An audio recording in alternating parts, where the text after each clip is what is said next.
Հայաստանում ֆուտբոլի մասին խոսելը բավական բարդ է, որովհետև հետաքրքիր զրուցակիցներ գրեթե չկա։ Ինչ փորձեցին նրանք անել իմ կարծիքով,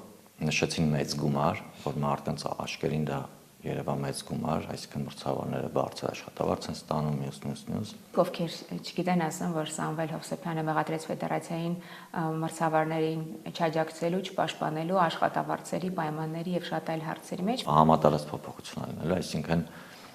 մրցավարական բաժնի ղեկավարն էլ է փոխվելու,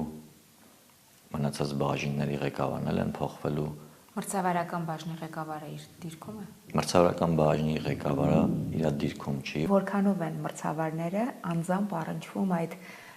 ծախված խաղերի առաջարկների։ Ինչ որ մեկը հա, մեկի բարեկամն է, ինչ որ մեկի հայրը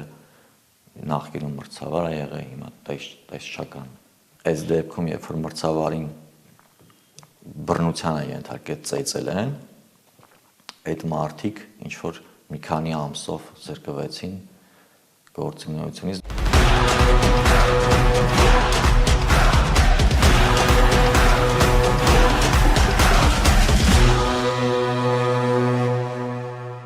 Ողջույն ֆուտբոլասերներին, ձմեռային դադարից հետո շարունակում ենք խոսել ֆուտբոլի մասին։ Հայաստանում ֆուտբոլի մասին խոսելը բավական բարդ է, որովհետև հետաքրքիր զրուցակիցներ գրեթե չկան, իսկ այն մարդիկ, ովքեր ասելիք ունեն, հիմնականում խուսափում են խոսելուց։ Իսկ այն մարդիկ, ովքեր խոսում են, հիմնականում տալիս են միանման հարցազրույցներ տարբեր լրատվամիջոցների։ Դրա համար ես շատ ուրախ եմ, որ այսօրվա մեր զրուցակիցը իմ կարծիքով հետաքրքիր է լինելու։ Ներկայացնեմ ՀՖՖ նախկին մրցավար Սամվել Հովսեփյանը։ Անցյալ տարի հունվարի 27-ին հենց այս օրը դուք կատարեցիք գրառում, որը բավական մեծ աղմուկ բարձրացրեց եւ ինչ այս հաղորդումը ես սկսել եմ, ցանկանում եմ իր ձեր հետ զրուցել, բայց դուք միշտ մարտական դիրքերում եք, հայրենիքի պարտքն եք կատարում սահմանին, դրա մասին եք խոսենք, բայց նախ ողջույն։ Ողջունում եմ, շնորհակալ եմ հրավերի համար, ուրախ եմ այս տաղավարում ներկա գտնվել։ Ես եմ ուրախ, որ եկաք։ Հիմնականը իհարկե մարդկանց հետաքրքրեց այդ դրվագը, աղմուկ բարձրացավ, հետո իհարկե ինչպես միշտ ամեն ինչ անցավ։ Դուք 16 թվականից աշխատել եք ֆուտբոլի ֆեդերացիայում, այսինքն բավական երկար սպասարկում եք մանկապատանեկան, առաջի լիգայի, գավաթի եւ նաեւ հարցրել եք բարձրագույն խմբում։ Եվ այդ ձեր գրառումը, որ դուք ֆեդերացիայի այսպես գլխին ջարդեցիք կամ այսպես մի քանի բաներում մեղադրեցիք, ովքեր չգիտեն, ասեմ, որ Սամվել Հովսեփյանը մեղադրեց ֆեդերացիային մրցավարներին չաջակցելու, չպաշտպանելու, աշխատավարձերի, պայմանների եւ շատ այլ հարցերի մեջ։ Ֆեդերացիան էլ երևի աննախադեպ քայլ արեց, ձեզ պատասխանեց։ Կետ անցնենք։ Ինձ հետաքրքիր է, երևի տարիների կուտակված ինչ որ դժգոհություն ունեք, որ պահին եղավ այդ պորտկումը, որ որոշեցիք հանրային բարձրաձայնել արկա խնդիրները։ Իրականում խնդիրները ավելի վաղ են սկսել, ավելի վաղ եղել են էլի շատ խնդիրներ։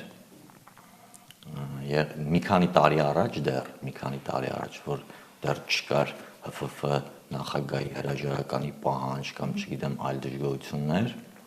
այդ ժամանակ նույնպես եղել են աշխատավարձերի հետ կապված, պայմանագրերի հետ կապված խնդիրներ, ուշացումներ, խոստումներ չկատարված։ Այդ ժամանակ օրինակ եղել է դեպք, որ աշխատավարձերը նորից ուշանում էին, բայց նենց ստացվեց, որ օրինակ բաժնի ղեկավարը չէր կարող հստակ պատասխանել աշխատավարձերը երբ կլինի կամ չի լինի, կոնկրետ հստակ պատասխան չկար։ Ես այդ ժամանակ որոշեցի, որ պետք է իմ FMS համակարգում, գոյությունի FMS համակարգ, հակումները, մրցավարները բոլորը այդ FMS համակարգով են աշխատում հիմա։ Ես այդ ժամանակ որոշեցի, որ պետք է իմ օրերը FMS համակարգում փակեմ, այսինքն որ բաժնի անձնակազմը եթե տեսնում է, որ այդ օրերը փակ է մրցավարի, չի կարողանում այլևս խաղ նշանակել այդ մրցավարին, որտեղ համարվում է, որ ինքը զբաղված է։ Ես այդ ժամանակ որոշեցի, որ FMS համակարգում իմ օրերը պետք է փակեմ, որտեղ անիմաստ էի համարում անընդհատ նույն բանը լսեի կամ ոչ մի պատասխան չլսեի իրականում, որովհետև իմ համար նորմալ չէր, երբ որ ֆուտբոլի ֆեդերացիայի աշխատակազմը, ովքեր որ շենքում նստած են, շատ ժամանակ շատ դժվարություններ չեն տեսնում, դժվարությունների մեջով չեն անցնում, իրենք ստանում են աշխատավարձ, ամենասկզբին, իսկ մրցավարները բարբերաբար աշխատավարձերը ստանում են ուշ եւ ցածր աշխատավարձ։ Որքան ուշ, քանի ամենամաքսիմալ ուշ։ Օրինակ պայմանագրի ժամկետներում նշված սահմաններից ուշ։ Այսինքն կարող է դա լինի ամսվա վերջ։ Ամսի 20-ից հետո ես համարեցի, որ նորմալ չի ու դրա մասին պետք է խոսացվի։ Փակեցի մի խոսքով օրերը իմ։ Կբացեք ինչ են շրջում օրեր փակել, այսինքն դուք ուղղակի FMS համակարգում բոլոր մրցավարները հնարավորություն ունեն, եթե այդ օրինակ զբաղված են կամ առիթի են կամ ինչ-որ դվալ դեպք է տեղի ունեցել, իրենք կարող են օրը փակեն այդ, որ բաժինը տեսնի, որ այդ օրը փակ է, ինքը զբաղված է համարվում, այդ օրը իրան խաղ չնշանակեն։ Ես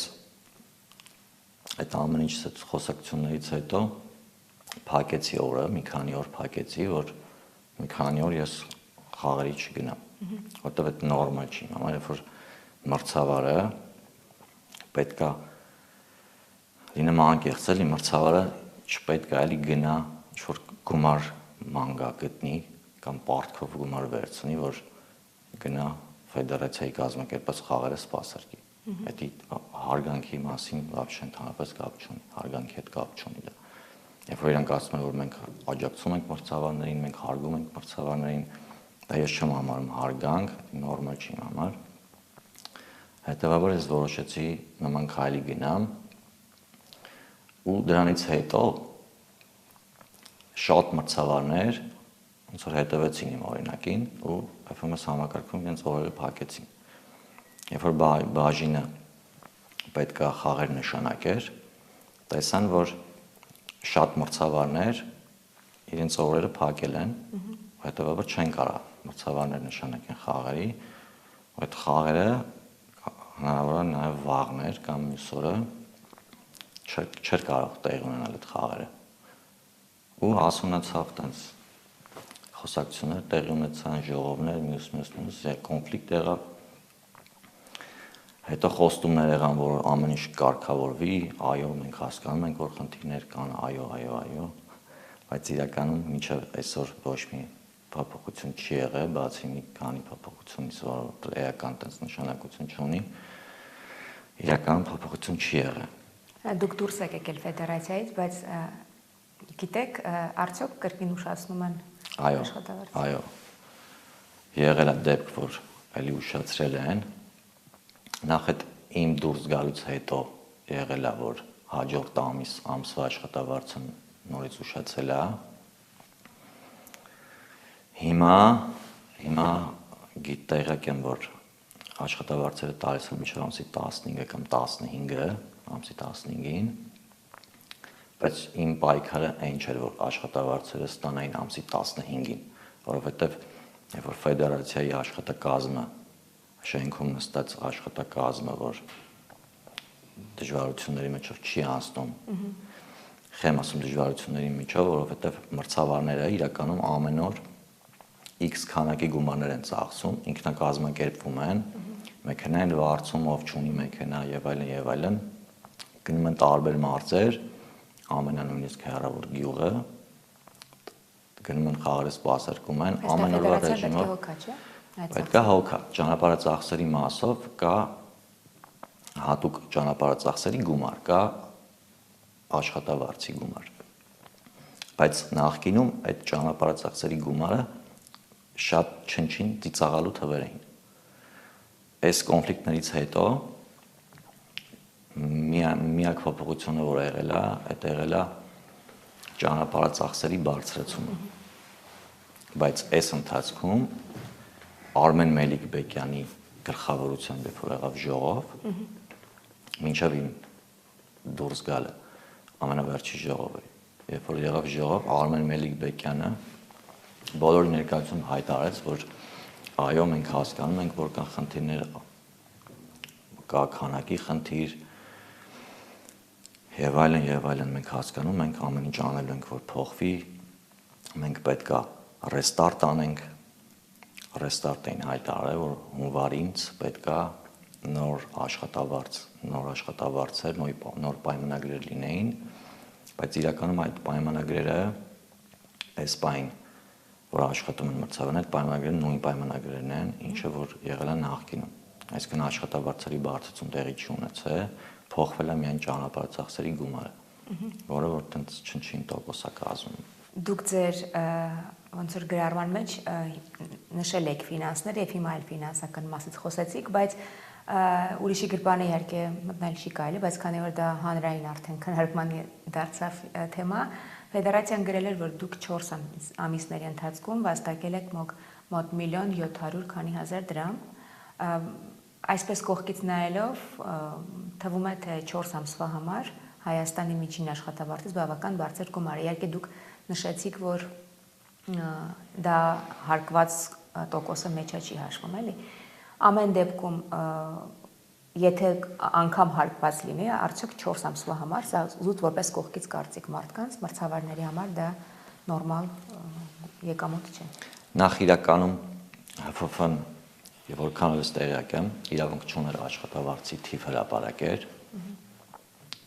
որովհետեւ դա համարվում է խախտում, օրենքին խախտում։ Բացի այդ, ինչ փորձեցին նրանք անել իմ կարծիքով, նշեցին մեծ գումար, որ մարդկանց աչքերին դա երևա մեծ գումար, այսինքն մրցավարները բարձր աշխատավարձ են ստանում, մյուս, բայց իրականում այդ թվից մեծ գումար հարկվում է, արդյունքում, եթե չեմ սխալվում, 24%, եթե չեմ սխալվում։ Արդյունքում այդ գումարը չի, ինչքան որ նրանք նշում են, բացի այդ, իրականում այդ գումարը մեծ գումար չի, քանի որ մրցավարները սեզոնային։ Հա, մրցավարները աշխատավարձ չեն ստանում ընդհանրապես, երբ որ ձմեռային կամ ամառային դադար է լինում։ Այսինքն տարվա մեջ մոտ 4-5 ամիս մրցավարները աշխատավարձ չեն ստանում։ Կարծում եմ դա մեծ գումար չի, այն մրցավարի համար, ով պրոֆեսիոնալ է, մրցավար լինելուց բացի չի զբաղվում այլ գործերով։ Այսինքն ինչ-որ մեկը կարող տաքսի է վարում, խնդիր չկա ոչ մի աշխատանքի հետ կապված, ինչ-որ մեկը այլ գործ անում, բայց իրականում այն մրցավարները, ովքեր որ նվիրվում են ու պրոֆեսիոնալ են մոտիկանում այս աշխատանքին, իրականում դա բարձր գումար չի։ Եթե համատենք ընդհանուր տարվա կտրվածքով։ Նաև նշել եք Հայաստանում շատ արկա թեմա բոլոր ոլորտներում ծանոթ բարեկամի ֆուտբոլասերին հեշտ է նկատել, երբ մարզիչն է իր տղային կամ ծանոթին առաջ բրդում կամ ֆեդերացիայի փոխնախագահ իր եղբորորդուն առաջ բրդում, բայց երբ դա մարզչական, երբ դա մրցավարներին է վերաբերում, քանի որ բոլորը տեղյակ չեն ով ում բարեկամն է, մի քիչ դժվար է պատկերացնել, ինչպես է լինում հիմնականում խաղերի այդ սպասարկման տրամադրումը, ինչպես են մրցավարները մանկապատանեկանից կարողանում աճել առաջի եւ բարձր լիգա սպասարկելու։ Նախ մրցավարները անցնում են դժվար ճանապարհ, սկսում են ամենափոքր տարիքից 10 տարեկանից սկսած, սկսում են խաղեր սպասարկել, երբ որ ինչ-որ ժամանակահատված անցնում, նկատում են, որ օրինակ այս մրցավարը ավելի կարա, քան այդ տարիքի խաղեր սպասարկելը, փորձում են շանս տալ ավելի բարձր, օրինակ 15 տարեկանների խաղ, 16 տարեկանների խաղ, երբ որ փորձում են, նկատում են, որ ինչ-որ ժամանակ անցնում, իրանք այդ տարիքային խաղեր են սպասարկում, զգում են, որ նա ավելին է պատրաստ, ավելի բարձր մակարդակի խաղեր են նշանակում, բայց օրինակ նույն 15 տարեկանների խաղերը լինում են, օրինակ A խումբ, B խումբ, այնտեղ լրիվ տարբեր խաղեր է, օրինակ հնարավոր այդ մրցավարը կարողանա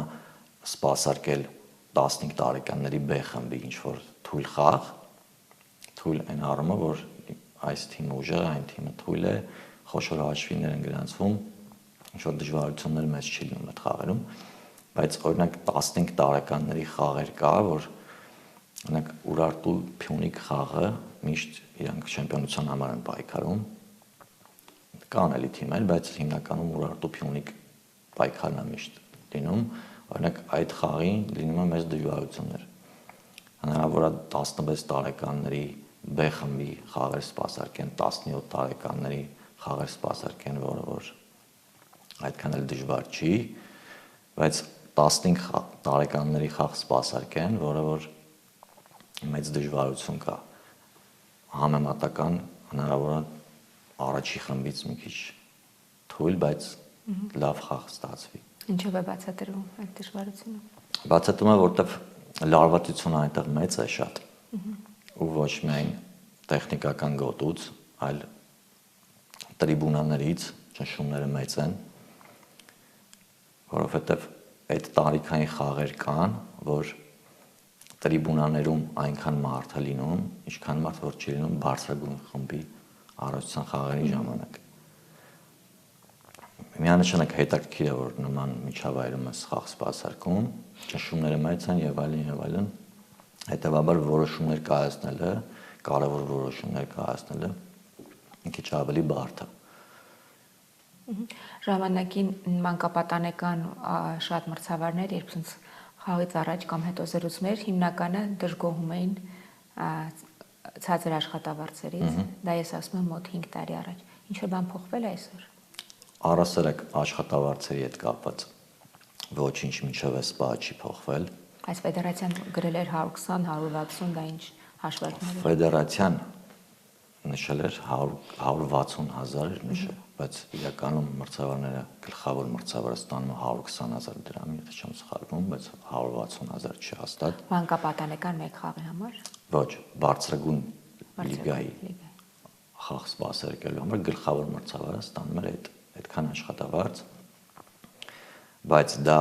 նախկինում եղած աշխատավարձն է։ Հիշեք, երբ որ նախկինում, երբ որ վառ համակարգ չկար, կային մլոներ։ Մրցավարի լրացուցիչ օգնականներ,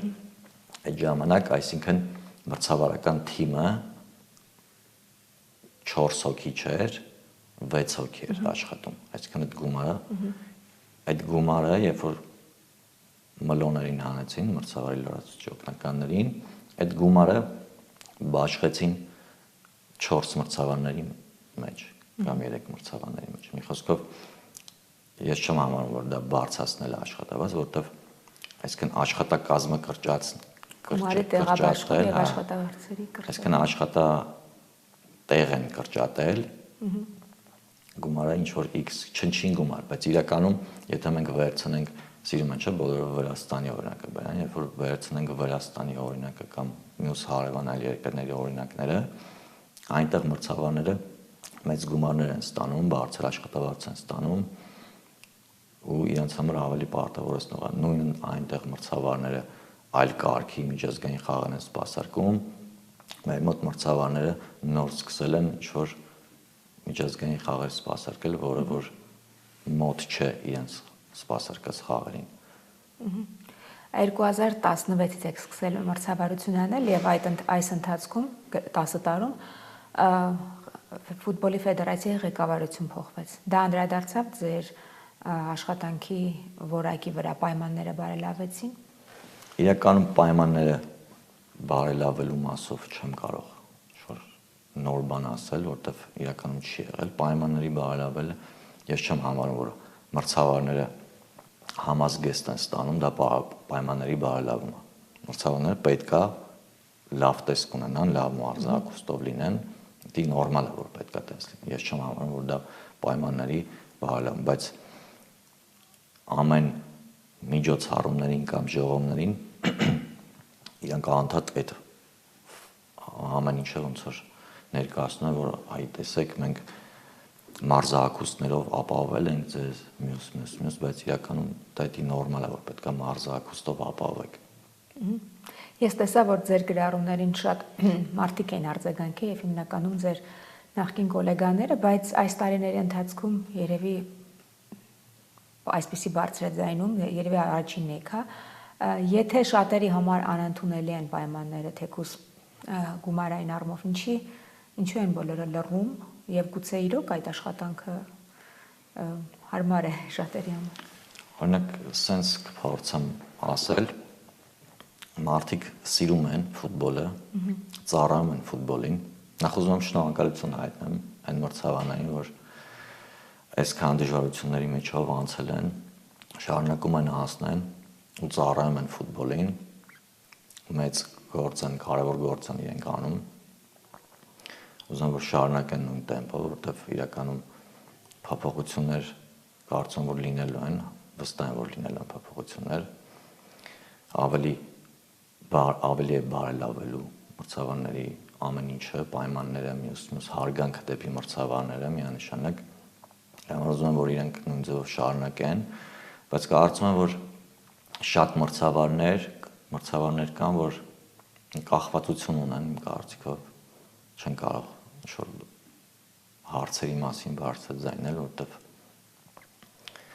կախվածություն ունեն։ Հնարավոր է մարդիկ լինեն չկարողանան բարձր ձայնել, մարդիկ կան համակերպվում են նրան, որ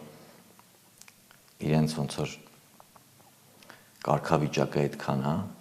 իրենք համոզված են որ առաջ չեն գնալու, որտեղ իրենք չունեն օրինակ ծանոթ կամ չգիտեմ ուրիշ պատճառ չկա, իրենք համակերպվել են մի խոսքով։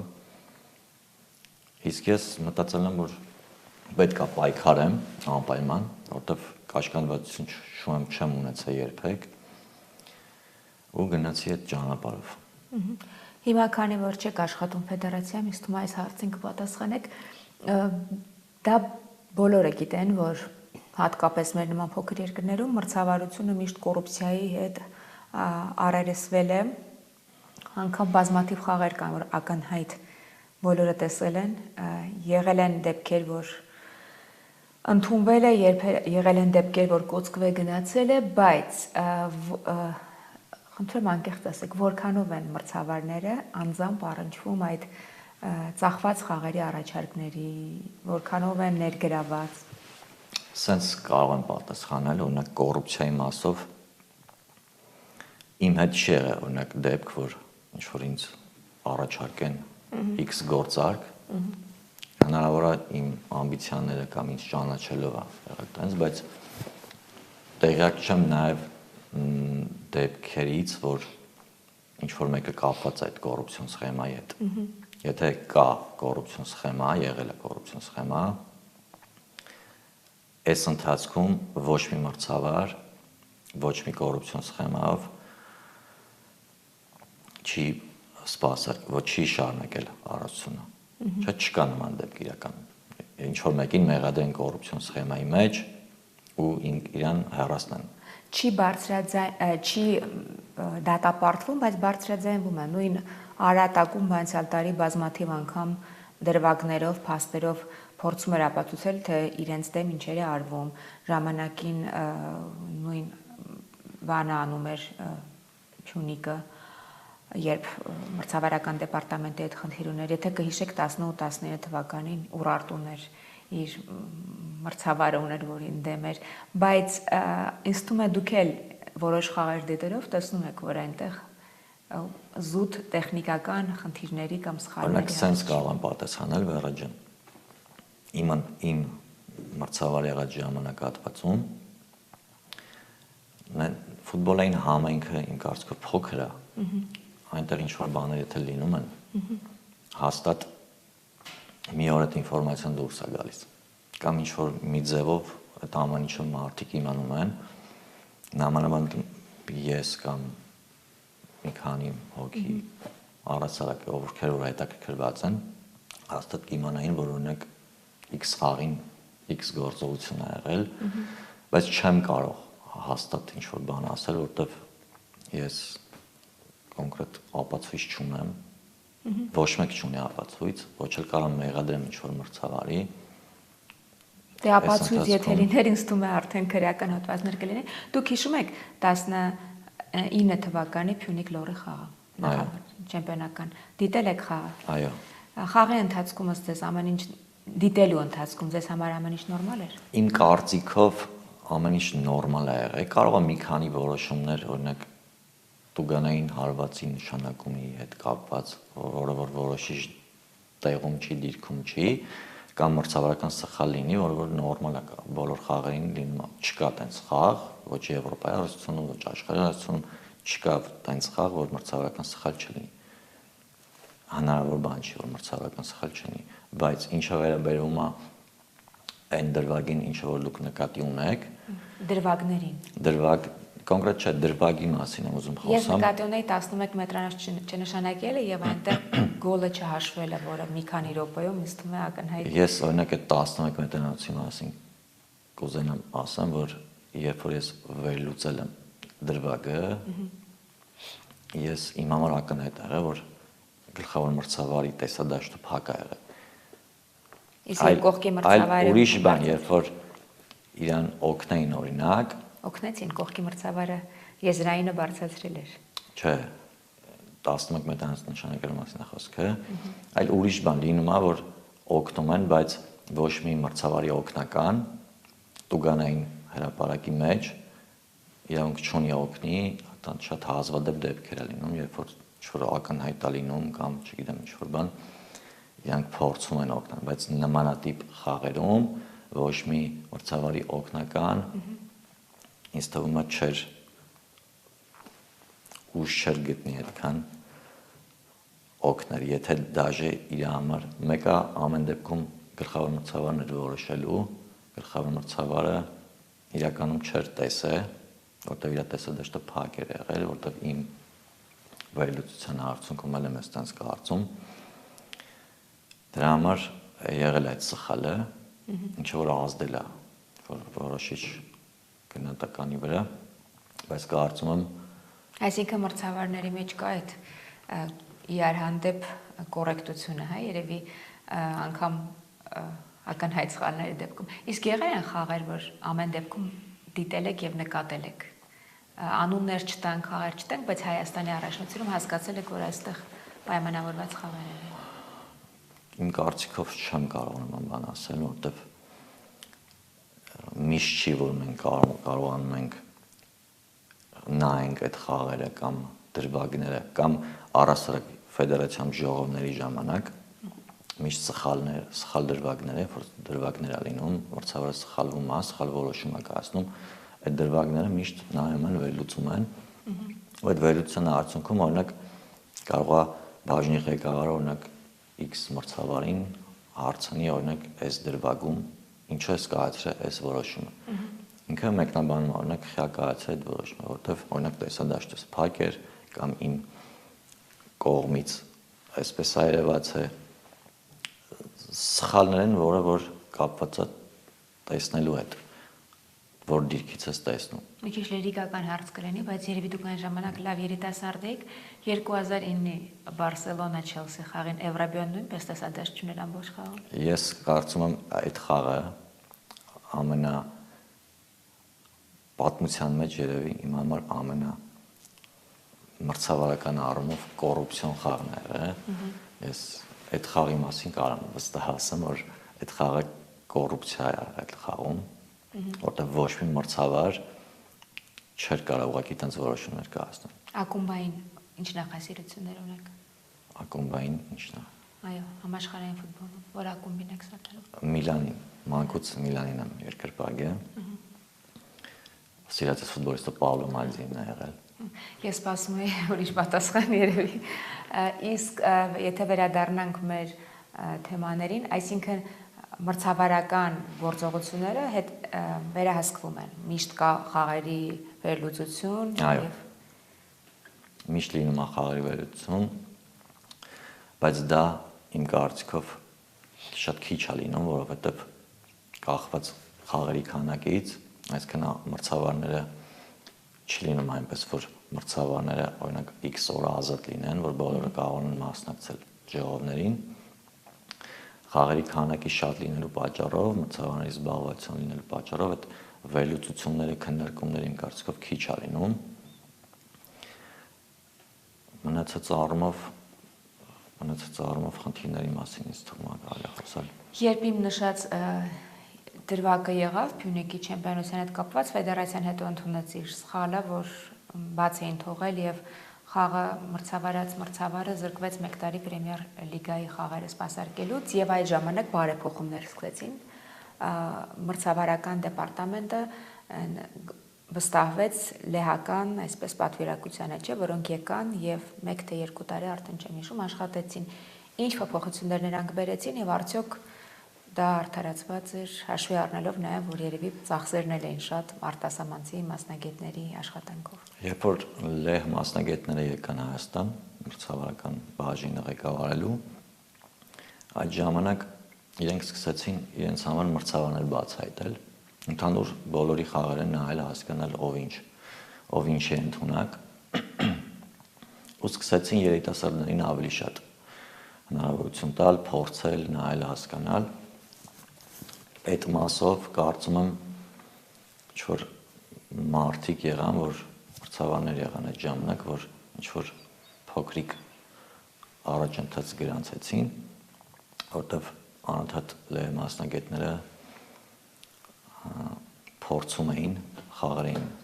նշանակումներ էին կատարում, փորձում էին, նայում էին անընդհատ, բայց լավ չստացվեց մի փոքր լեհ մասնագետների համար, որտեղ այդ ընթացքում եղավ կորոնավիրուս, հետո պատերազմ, մինչև պատերազմը կարծեմ, որ իրենք արդեն գնացին կորոնավիրուսից հետո։ Ոնց որ այդ ընթացքը իրենց համար կարծում լավ չստացվեց, այդտեղ կորոնավիրուսի համաճարակ խաղերը դադարեցված էին, լիքը խնդիրներ, մյուս, ինձ թվում է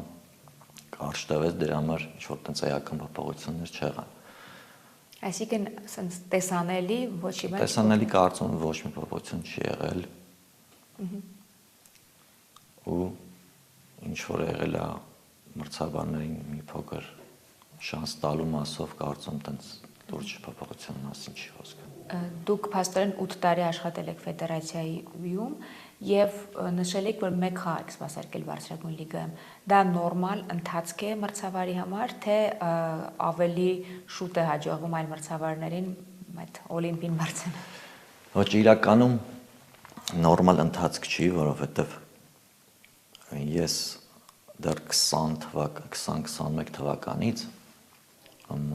բարձրագույն լիգայի 4 պաշտոնյա եղել եմ շատ ու կարելի ասել այս ընթացքում մինչև իմ դուրս գալը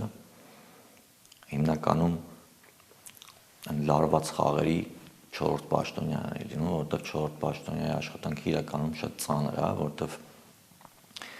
երկու կողմի տեխնիկական գոտիները պետք է կարողանաս ղեկավարես, կառավարես իրենց էմոցիաները, մյուս ամեն ինչ։ Իրականում շատ ծանր աշխատանք է 4 պաշտոնյաից շատ բան է կախված, միայն այդ փոխարինումները կատարելով չի։ Այդ կողքից այդպես է թվում միշտ ու։ Հա, իրականում ես գիտեմ, որ տաբլո բարձրացնում։ Իրականում հա, միշտ կողքից տենց է թվում, բայց շատ ծանր աշխատանք է։ Պատկերացրեք, մի քանի տարի արդեն Փյունիկն ու հակամարտություններ, մի թվում Եղիշե Մելիքյան, մյուս կողմում ինչ-որ պորտուգալացիներ կամ չգիտեմ ինչ, ու անընդհատ լարված ու պետք է այդ ամեն ինչը կառավարես։ Ինձ նենց անես, որ էմոցիաները չանցնեն կարմիր գծերը կամ մրցավարների հանդեպ ինչ-որ վատ վերաբերմունք չլինի։ Լիքը այլ հարցեր կա, որ պետք է կարողանաս կառավարես։ Կարծում եմ, որ այս ընթացքում ես կարող էի ավելի շուտ շանս ստանալ բարձրագույն լիգայի առողջության խաղ սպասարկելու, բայց չի եղել այդ շանսը, բայց այս ընթացքում օրինակ եղել են տարբեր մարդիկ, որ ինձնից ուշ են օրինակ սկսել մրցավարական կարիերան, բայց իրենք արդեն մի քանի խաղեր սպասարկել էին բարձրագույն, այսինքն հնարավորություն ստացել էին։ Ինչ որ մեկի բարեկամն էին։ Ինչ որ մեկը, հա, մեկի բարեկամն է, ինչ որ մեկի հայրը նախկինում մրցավար է եղել, հիմա տեսչական կոմիտեում է կամ չգիտեմ, դա շատ կան դեպքեր կամ ծանոթ խնամի բարեկամ այդ խոսքը չկա։ Իրականում դա մեծ պատճառ է, որ մարդիկ շանս չեն ստանում ու տարիները ոնց որ այդ մարդկանց համար առաջընթացի համար շատ դանդաղ է լինում կամ առասարակ չի լինում։ Երբ որ խաղն եք սպասարկել բարձրագույն լիգայում։ Գանձասար ԲԿՄ։ Որ թվականի։ 24։ Եվ դրանից հետո ձեզ չվստահվեց էլի խաղ։ Դա հենց դա չի վստահվել ինձ խաղ, հետո արդեն սկսվեցին այդ կոնֆլիկտները։ Բայց փորձում եք հասկանալ ինչն է պակաս ձեզ մոտ կամ ինչն եք սխալարել։ Ճիշտ ասած չեմ փորձել հասկանալ, որովհետև հասկանալու համար պետք է դիմեի։ Ես կարող չգիտեմ իմ բնավորությունը, ես չէի ուզում դիմեի կամ խնդրեի, որովհետև ես միշտ մասնակցել եմ մարզումներին, բոլոր ժամանակներում մարզումներին մասնակցել եմ պատշաճ։ Մենք ամեն 6 ամիսը մեկ, այսինքն առողջությունը սկսելուց առաջ կամ վերսկսելուց առաջ տեսական գործնական քննություններ էինք հանձնում 20 թվականից եթե չեմ սխալվում տեսական քննությունը հանվեց, այսինքն սկսեցինք մենակ գործնական քննություն, ֆիզպատրաստության քննություններ հանձնել։ Այս իմ աշխատած 8 տարիների ընթացքում չի եղել դեպք, որ ես ֆիզիկական քննությունը չհանձնեմ։ Ու հիմնականում լավ եմ հանձնել, համեմատած շատ այլ մարդկանց։ Բայց նենց է ստացվել, որ ուշադրություն չի դարձնում այնքան ինչքան որ պետք է։ Օրինակ X մարդը ֆիզիկապես վատ վիճակում է, ինչ-որ մի կերպ վազում է կամ չի վազում, երկրորդ անգամ է հանձնում, հետո նոր վերադառնում է խաղերի, բայց ինքը մեկը շարունակում ավելի շատ խաղերի գնում ստանում, քան այն մարդը, որ ձգտել է, ֆիզիկապես ավելի լավ է ու աշխատում է իր վրա։ Ձեր այդ հայտարարությունը համընկավ համընդհանուր այսպես բողոքի ակցիային, որոշակումների, երկրպագուների եւ ինչպես միշտ ձեզ պիտակավորեցին այսպես բխտոր ջրում բխտոր ինչ-որ բաներ փնտրելու, ըստ ձեզ ձեր այդ քայլը ինչ-որ բան փոխեց, տվեց հայկական ֆուտբոլում, թե Իմ կարծիքով փոխեց, որովհետեւ դրանից հետո ճիշտ է պայմանագրերը չփոխվեցին, բայց ճանապարհը ծախսերի հետ կապված փոփոխություն եղավ ու համարում եմ, որ դա իմ եւ մնացածի դեռ փոքրիկ հաղթանակն է, բայց միանշանակ պետք է ինչ-որ ձև խոսացվել այդ ամեն ինչի մասին, որ հանրություն տեղյակ լիներ կամ ինչ-որ արձագանք պետք է լիներ, ես մտածեցի, որ ճիշտ կլինի այդ տարբերակով, թեկուզ այդ ժամանակ հանրային պահանջ կար, մի շարք ակումբների, ֆաֆականների մնացած մարդկանց կողմից, բայց ինչպես զրույցի սկզբում նշեցի, այս ամեն ինչը սկսվել էր մի քանի տարի առաջ, երբ որ այդ խնդիրների մասին X գործողություններ արվել։ Ինչ եք կարծում, ակնհայտ այս զախողումների մասին տարբեր արդեն հարթակներում, տարբեր տարիներ խոսացվող թեմաներ, որ ֆեդերացիան զախողել է իր առաջ դրած բոլոր պարտականությունները, անգամ ֆինանսական, որ այսպես նայում, տեսնում ես, թե ինչքան մեծ փոս կա, երբ աշխատավարձեր, հոնորարներ եւ այլն չխորանանք ավելի բարդ թեմաների մեջ, այնուամենայնիվ ֆեդերացիայի ղեկավարությունը վայելում է երկրի իշխանության այսպես աջակցությունը։ Դա ակնհայտ է։ Ըստ ձեզ մոտակա ապագայում հնարավոր է փոփոխություն ֆեդերացիայի։ Իմ կարծիքով շուտով պետք է լինեն փոփոխություններ, որտեղ անհնարավոր այս կարգավիճակը պահպանվի։ Իմ կարծիքով դա բոլորի համար անընդունելի, որ այս ամեն ինչից հետո Արմեն Մելիքբեկյանը եւ Արմեն Նիկողոսյանը շարունակում են ղեկավարել, բայց իմ կարծիքով վստահ եմ, որ փոփոխություն լինելու է ու համատարած փոփոխություն լինելու, այսինքն մրցավարական բաժնի ղեկավարն է փոխվելու, մնացած բաժինների ղեկավարն են փոխվելու, որովհետեւ մնացած բաժիններն լավ չեն աշխատել։ Այսինքն եթե մրցավարը գնում է խաղ սպասարկի, օրինակ X մարզում, այնտեղ չկան տարական պայմաններ, չկա օրինակ հանդերձանի նվազագույն պայման, չկա սանհանգույց, չկա մինիմալ պայմաններ չկա, բայց այդ խաղադաշտը ընդունվել է ֆեդերացիայի կողմից։ Ու այդ խաղադաշտում խաղեր են անցկացվում, դա իմ կարծիքով ֆեդերացիայի խնդիրն է, կոնկրետ այդ բաժնի խնդիրն է, որտեղ իրանք այդ իրենց գործը լավ չեն արել։ Ու տենց լիքը բաժիններ իրենց գործերում թերացել են, դրա համար Մրցավարական բաժնի ղեկավարը իր դիրքում է։ մրցավարական բաժնի ղեկավարը իր դիրքում չի, որովհետև նորմալ չի, որ մրցավարական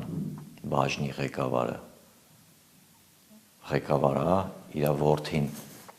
աշխատում է բաժնում մի քանի հաստիկով։ Ինչ որ շահերի բախում է, չկա, նորմալ չի։ Կբացեք ինչ հաստիկներ։ Օրինակ մրցավարական բաժնում մրցավարական խաղեր որպես մրցավար, որպես մրցավարական բաժնի աշխատող, որպես FIFA-ի մրցավար, որպես մրցավարական դպրոցի աշխատակազմ հնարավոր է հիմա արդեն ինչ որ վառ համակարգի հետ կապված աշխատակազմից այն կարծիքով եթե չեմ սխալվում այսինքն մի քանի հաստիկներով աշխատում է բացի այդ երբ որ ֆեդերացիան անընդհատ ուշացնում է մրցավարների աշխատավարձերը, անընդհատ խոստումներ է տալի, որ պետքա պայմանագիրը փոխվի, պետքա աշխատավարձերի բարձրացում լինի։ Ու այդ ամեն ինչը չի լինում, այդ բաժնի ղեկավարը չի կարող իր տեղում լինի։ Այսինքն չի կարող չի կարող ինքը հարգանք վայելի։ Ես օրինակ տեսել եմ, որ X ակումբի մարզիչը մեծ դժգոհություն, անհարգալի ձևով դժգոհություն է հայտնել մրցավարի կոնկրետ այդ խաղի մրցավարի հասցեին,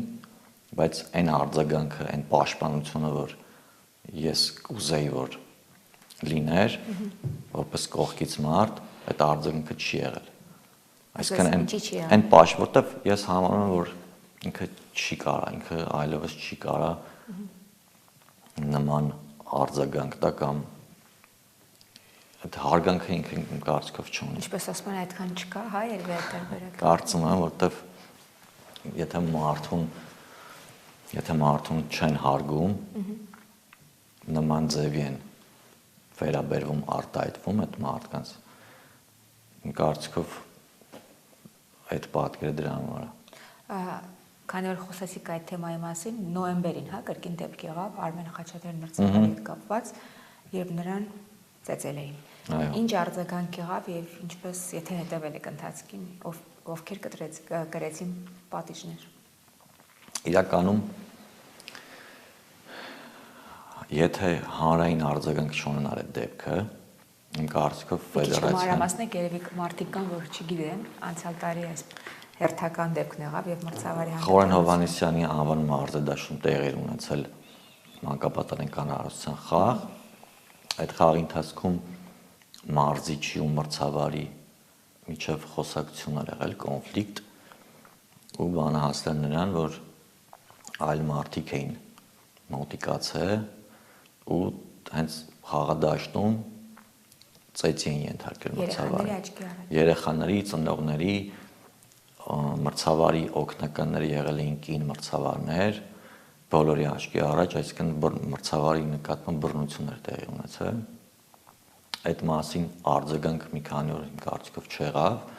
հետո նոր հանրային արձագանք ստացավ, լրատվականներն էին այդ մասին խոսացել ու այդ ամեն ինչից հետո ահագին ժամանակ, որ պետքա օրինակ շուտ արձագանք լիներ, պատժամիջոցներ կիրառվել, որ հանրային դառնար այդ ամեն ինչը, հանրային ձևի կարծում պետքա այդ մասին ֆեդերացիան պետքա ասեր, խոսար, պատժեր, հանրայնացներ այդ ամեն ինչը, որ բոլորի համար դաս լիներ, որ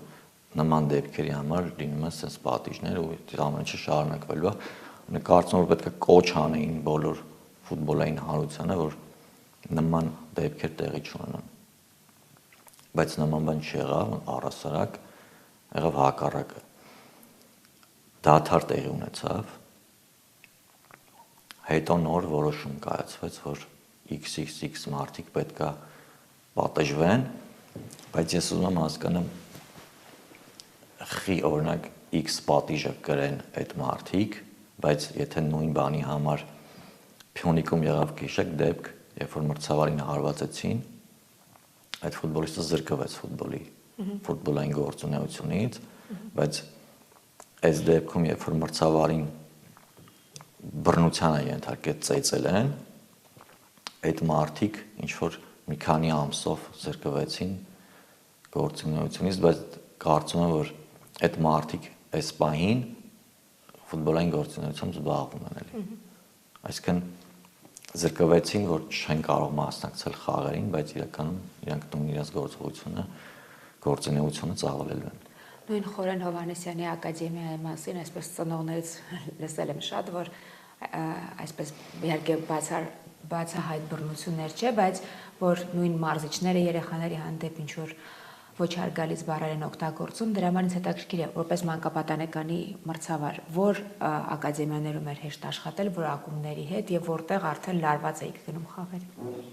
Օրինակ ակադեմիայում Ավանի դեռ Ռուբեն Հայրապետյանի ժամանակվանից այնտեղ ծնողներին թույլ չեն տալի գան խաղադաշտում հանդիպումները նայեն։ Հանդիպումները։ Հանդիպումներին ծնողներին թույլ չեն տալի մտնեն խաղադաշտ, այսինքն մոտիկանան խաղադաշտին։ Հա, բայց տրիբունայից կարող է։ Տրիբունան իրականում այնտեղ հեռու է։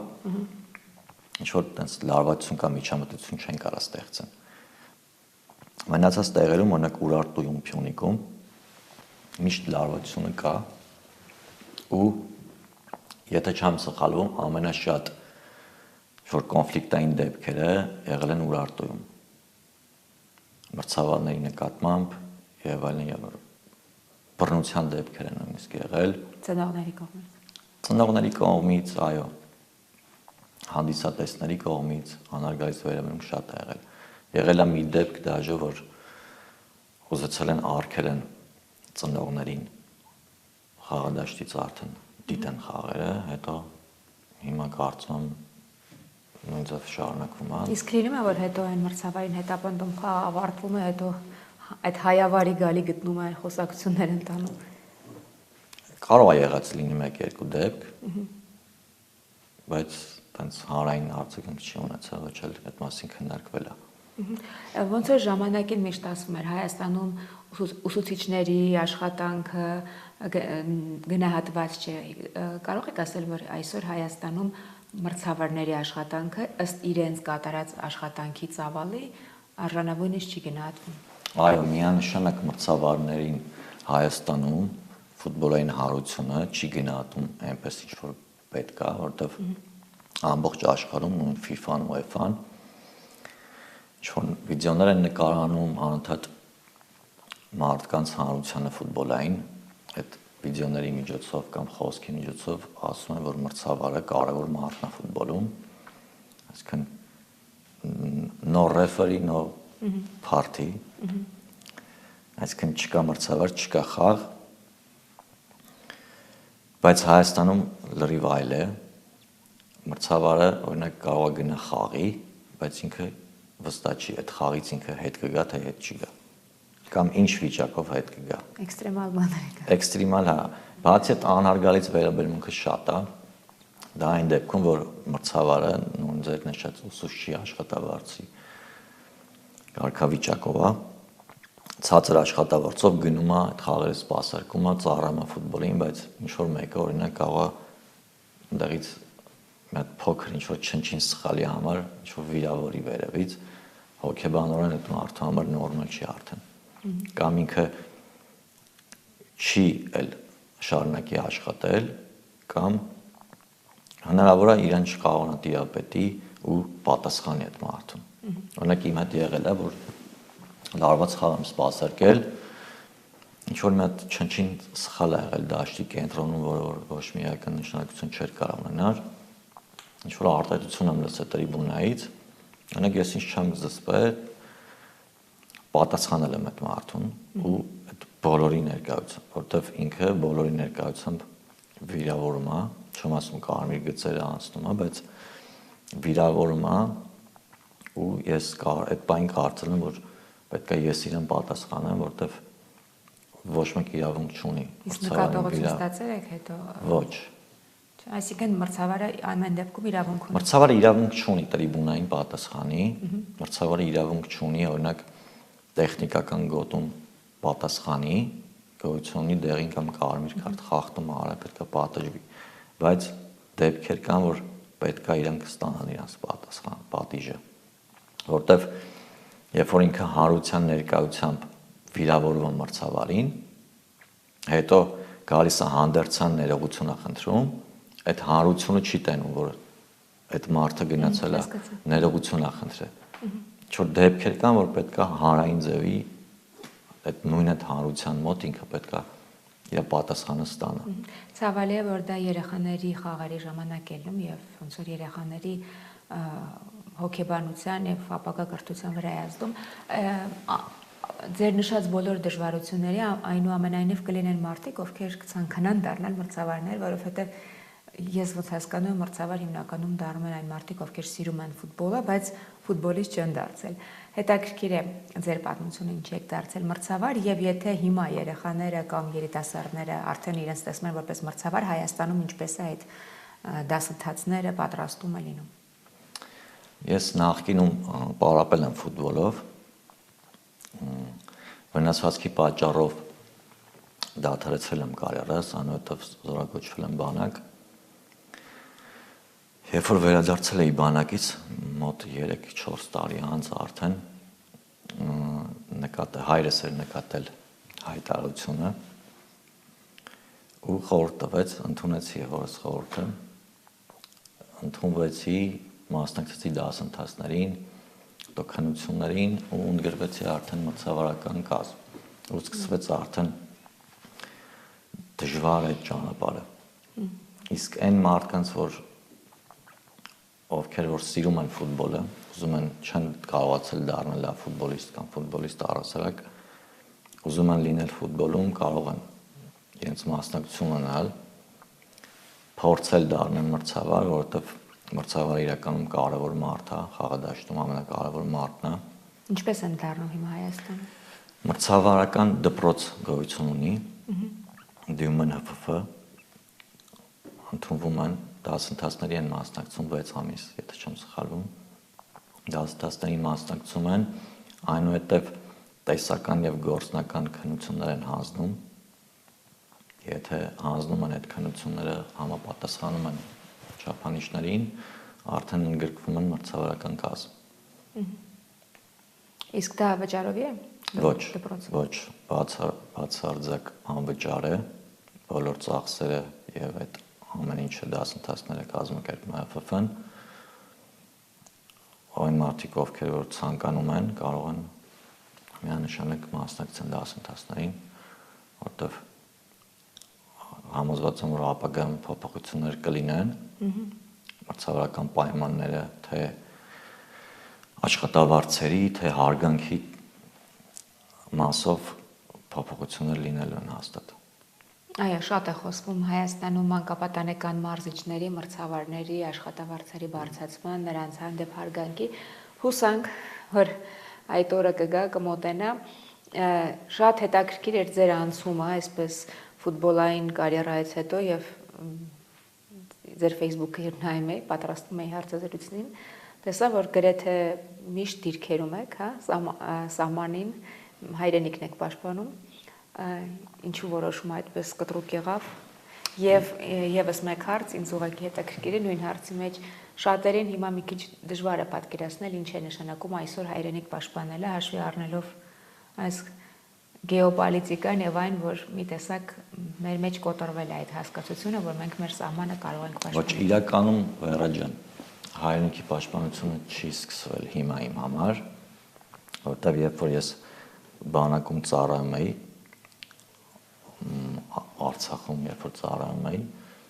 մարտակիսում դժվար ծառայություն եմ ունեցել մարտական հերթապահություն եմ իրականացրել մարտական գործողությունների եմ մասնակցել դրանից հետո երբ որ սկսվեց 44-օրյա պատերազմը ես առաջի օրվանից մինչև պատերազմի ավարտը եղել եմ այնտեղ որտեղ Այդտեղ հա որ հատվածում Ղարաբաղում ընդհանուր հա դա բարձ չնկատունի որտեղ Արցախում ընդհանուր մասնակցել եմ պատերազմին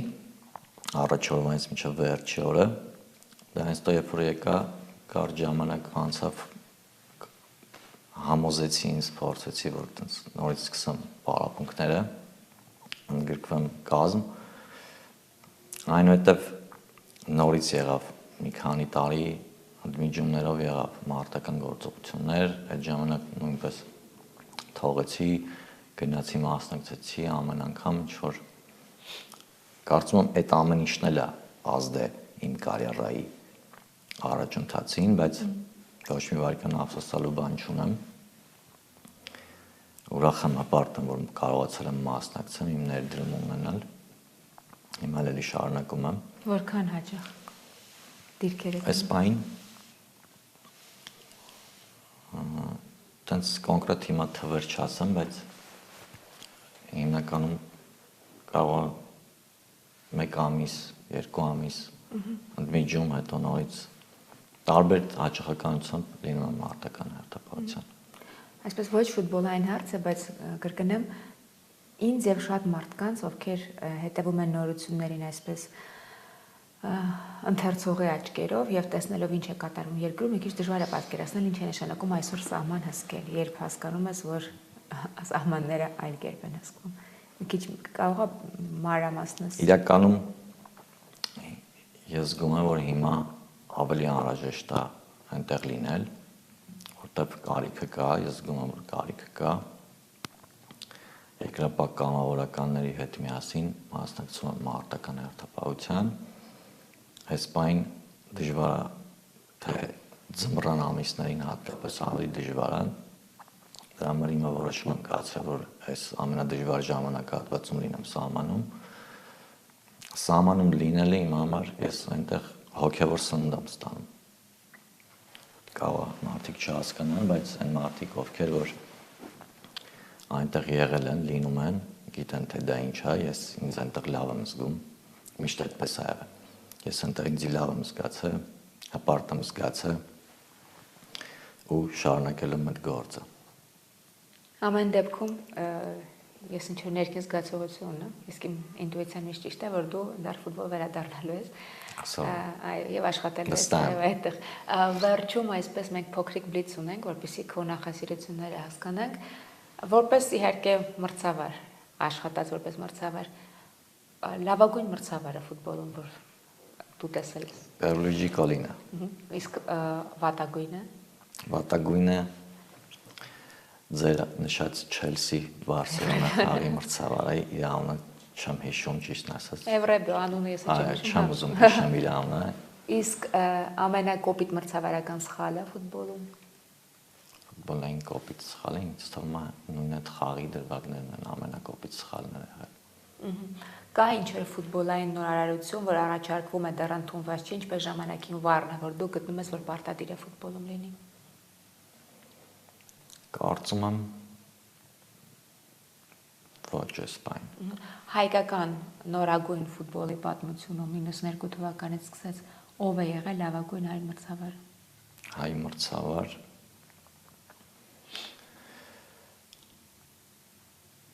չեմ կարող ասել։ Ասացիր Միլանես։ Այս պայն կարող եմ ասել լավագույն մրցավար Հենրիկ Նալբանդյան։ Որպես լավ մրցավար, որպես լավ մարդ։ Այս պայն, բայց նախկինում չեմ կարող, չեմ ուզում անուններ նշել։ Okay։ Ասիր Միլանես սիրում, իսկ սիրած ֆուտբոլիստ ով է։ Պաոլո Մալդինի։ Իսկ չսիրած ֆուտբոլիստը։ Չսիրած ֆուտբոլիստ երևի Պեպե։ 92 թվականից մինչև այսօր 2026 թվականին նշի 3 ամենաուժեղ հայ ֆուտբոլիստներին։ Միանշանակ Սարգիս Հովսեփյան, Հենրիխ Մխիթարյան եւ Գևորգ Ղազարյան երևի։ Այդ արտականությամբ, հենց այդ արտականությամբ։ Եվ մարդկաց մոտ հարց կառաջանա ինչու Սարգիս Հովսեփյանը Հենրիկից առաջ, դա քո իհարկե նախապատմությունն է, իսկ ամենաչգնահատված հայ ֆուտբոլիստը։ Ամենաչգնահատված հայ ֆուտբոլիստը։ Չգիտես։ Չեմ կարող։ Լավագույն հայ մարզիչը։ Լավագույն հայ մարզիչը ինձ թվում է Վարդան Մինասյան։ Քո դիտած ամենադիտարժան ֆուտբոլային հանդիպումը։ Հայաստանի առողջությունում։ Ընդհանրապես համաշխարհային ֆուտբոլում։ Իմ դիտած ամենադիտարժան հանդիպումը եղել է Միլան-Լիվերպուլ Չեմպիոնների լիգայի եզրափակիչը։ Պատասխանը երբ որ ոչ Միլանը հաղթում էր 3-0։ Դու լինելով Միլանի երկրպագու, դա ես ասում։ Երբ որ Միլանը հաղթում էր 3-0 եւ պարտվեց այդ խաղում, ես լացում էի այդ խաղին։ Բայց Okay, բայց չէ, տարօրինակ է որ դու Միլանի երկրպագու լինելով ես դա ասում, բայց 2 տարի հետո ռևանշ արեք։ Այո։ Քո սիրած գիրքը։ Իմ սիրած գիրքը մի քանի գիրք ունեմ, Վազգենի գիրքը, Մոնթեի գիրքը, Նժդեի գիրքը, ֆիլմը սիրած Դաստուչացը Դանիբես։ Եվ Աստծուն հանդիպելուց ինչ կասես նրան։ Կասեմ, որ ների բոլորի մեղքերը։ Քոննել։ Այո։ Շնորհակալություն Ես զրույցի համար։ շնորհակալ։ Հուսամ ամեն ինչ կհարթվի եւ ամեն ինչ լավ կլինի քո Ստամ շնորհակալ եմ ես լամասով։